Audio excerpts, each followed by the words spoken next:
ലോകത്തിലെ തന്നെ ഏറ്റവും മനോഹരവും വ്യത്യസ്തവുമായ കിളിക്കൂടുകളെ കുറിച്ചാണ് നമ്മൾ ഇന്നിവിടെ പറയാൻ പോകുന്നത്. ഒന്നാമതായി സോഷ്യബിൾ വീവർ ബേർഡ് നെസ്റ്റ്. ഏറ്റവും വലിപ്പമേറിയ ഒരു കൂടാണിത്. ഏകദേശം 500-ൽ പരം കിളികളാണ് ഇതിൽ താമസിക്കുന്നത്. ഒറ്റനോട്ടത്തിൽ കണ്ടാൽ വൈക്കോൽ കൂന പോലെ തോന്നുകയാണ് അല്ലേ? ഇതിന്റെ നിർമ്മാണ സമയത്ത് ഇവർ എല്ലാവരും ഒത്തുചേർന്നാണ് ഈ കൂട് നിർമ്മിക്കുന്നത്. ഏകദേശം ഇവരുടെ 3 തലമുറ വരെ ഈ കൂട്ടിൽ താമസിക്കുന്നു. അടുത്തത് പറയുന്നതിന് മുമ്പ് നമ്മുടെ വീഡിയോ ലൈക്ക് ചെയ്യാനും സബ്സ്ക്രൈബ് ചെയ്യാനും മറക്കല്ലേ. The edible nest swiftlet. ഈ കൂട് നമുക്ക് ഭക്ഷിക്കാൻ കഴിയുമെന്ന് പറഞ്ഞാൽ നിങ്ങൾ വിശ്വസിക്കുമോ? അതെ, അനിമൽസിന് മാത്രമല്ല നമുക്കും ഭക്ഷിക്കാൻ കഴിയും. ഇത് ഉണ്ടാക്കുന്നത് സ്വിഫ്റ്റ്ലാറ്റ് എന്ന പക്ഷിയുടെ വായിലെ കട്ടിയുള്ള സലൈവ കൊണ്ടാണ്.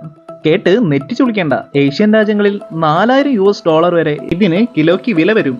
Oven bird nest. ഇതിന്റെ പേര് പോലെ തന്നെ ഈ കൂടിന്റെ ആകൃതി നമ്മുടെ മൺകലങ്ങൾ പോലെയാണ്. ഇത് ഉണ്ടാക്കുന്നതും ഏറെക്കുറെ ചെളി കൊണ്ട് തന്നെയാണ്.